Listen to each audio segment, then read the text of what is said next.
Salut à tous et bienvenue dans ce tuto qui a pour but de réussir à choper un maximum de airdrop de l'écosystème Cosmos pendant l'année 2024.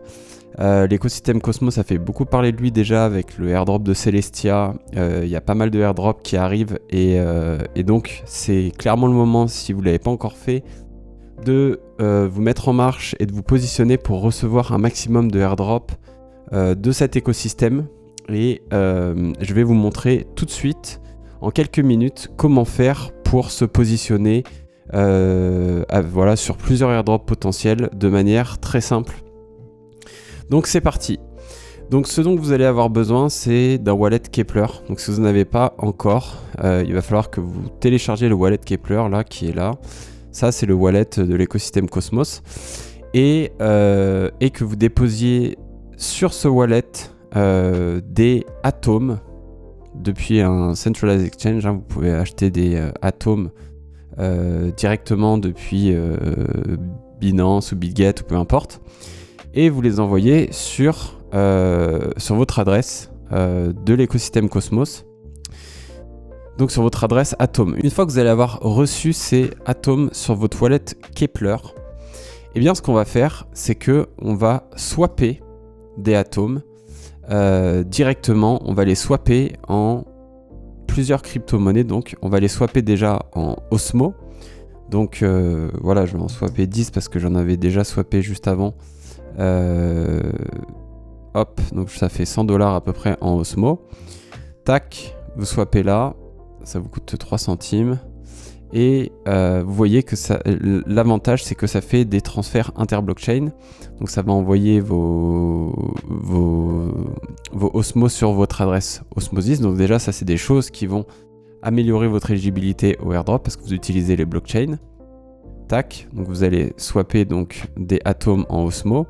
Vous allez swapper aussi des atomes en Celestia. On va swapper des atomes en Celestia. Donc je vais en mettre un peu plus. Hop, 20. Voilà.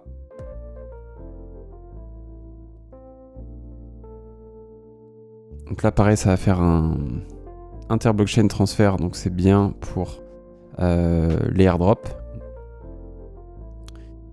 Ça montre qu'on fait de l'activité sur la blockchain. Voilà. Et donc, ça fait que je me retrouve avec 3 cryptos différentes, avec des atomes, avec des TIA et avec des Osmo. Maintenant, une fois qu'on a fait ça, ce qu'il va falloir faire, typiquement, ça va être d'aller les staker, donc d'aller faire du stacking.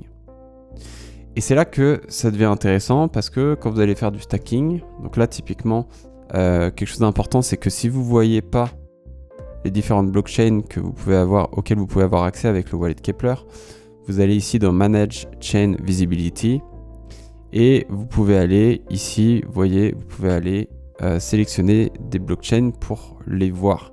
Donc là, moi, j'ai sélectionné 4 blockchains: Celestia, Injective, Osmosis et Cosmos. Mais voilà, vous pouvez en sélectionner plein d'autres. Une fois que vous avez donc sélectionné les blockchains que vous voulez, auxquelles vous voulez avoir accès, eh bien, vous allez pouvoir ensuite aller sur Stacking. Et donc, dans Stacking, là, on va aller chercher à stacker ces crypto-monnaies. Et c'est ça qui va nous permettre notamment de réussir à être éligible à un maximum de airdrop. Donc une fois que vous allez stacker vos crypto-monnaies, donc, là on est typiquement sur du stacking de Atom, vous voyez ici. Donc là par exemple j'en ai que 3 de stacker et là j'en ai 119, donc on va aller en stacker un peu plus. Et bien ici, on va aller choisir donc la blockchain, donc Atom sur Cosmos. On va choisir ici et là, vous voyez, vous allez pouvoir choisir lors de votre stacking les validateurs. Et là, c'est très important pour les validateurs de choisir les bons validateurs pour être éligible au airdrop. Parce que si vous choisissez par exemple Coinbase, le premier là, vous risquez de ne pas être éligible au airdrop parce que c'est des validateurs d'échanges centralisés. Et donc il faut éviter. Donc comment faire derrière pour choisir un bon validateur? Vous allez aller, il y a quelques consignes à respecter pour optimiser ses chances d'obtenir un airdrop, parce que ce serait bête de déléguer ses crypto-monnaies au mauvais validateur, de tout faire bien et de ne pas toucher les airdrops juste parce que vous avez choisi le mauvais validateur. Donc pour ça, vous allez sur minscan.io. Je vous mets le lien juste en dessous de la vidéo. Et ici, vous allez choisir donc par exemple l'écosystème Cosmos. Là, on va choisir Cosmos et on va aller sur validateur. Et là, vous avez les validateurs par ordre d'importance, par ordre de taille. Vous voyez que Coinbase, c'est le premier, etc. Donc, quelques guidelines à savoir pour le choix du validateur. C'est, voilà, généralement, on ne va pas choisir dans les 10 premiers. On va choisir plutôt entre le 11e et le 30e à peu près. Et après, il y a quelques trucs à respecter qui sont un peu importants. C'est qu'on va choisir des validateurs avec une commission entre 5 et 10%. On va éviter les commissions de 0% comme ça. Et on va éviter les commissions de 100% comme ça. Voilà, parce que ça, typiquement, ça risque de ne pas être éligible au airdrop. On va aussi essayer d'avoir un validateur qui a un taux de participation important, hein, de plus de 80% dans l'idée. Donc 0% typiquement c'est mort, ça on choisit pas. Vous voyez que les Centralized Exchange, Binance, Coinbase, ils ont 0% sur la participation. Donc là on va essayer d'avoir un taux de participation élevé et on va essayer de choisir un validateur qui n'a pas raté de blocs ou peu de blocs ratés. Donc par exemple 3-4 ça va. On va éviter d'avoir, voilà, typiquement 826 blocs ratés. Ça, on sait qu'on va pas le prendre. Et un uptime, idéalement de 100%, ou un uptime important de plus de 90-95%. Donc voilà. Donc ensuite, vous descendez. Et donc, dans l'idée, lorsque vous allez staker, l'idée, ça va être de répartir vos crypto-monnaies sur différents validateurs. Dans l'idée, répartir vos cryptos au moins sur 2 validateurs différents. 3 si vous pouvez, jusqu'à 4 ou 5. Donc, par exemple, là, en regardant, donc j'avais regardé un peu juste avant, donc là, typiquement, il me semble que j'avais repéré, par exemple, Chorus One, qui était un validateur qui était plutôt intéressant au niveau des choses dont j'ai parlé. Donc, vous voyez, là, on a 7,5 sur la commission, donc c'est pas mal. Chorus One, il est là. Donc là, on a 96% sur la participation. Les blocs ratés, on en a 8, donc ça va. Et 100% de uptime. Ok. Donc là, je vais choisir Chorus One, qui est en plus 18ème, donc c'est pas mal, c'est à peu près ce que je recherchais. Donc pour ça, je vais retourner là. Je vais chercher la Chorus One. C'est dans le même ordre de taille, donc on va le trouver un peu plus bas. Voilà, il est là. Il est ici. Ok. Et donc, un petit bonus à checker pour le validateur. Une fois que vous en avez repéré un typiquement qui est ici, là, cliquez dessus et vous allez chercher à voir ici dans les self-banded tokens.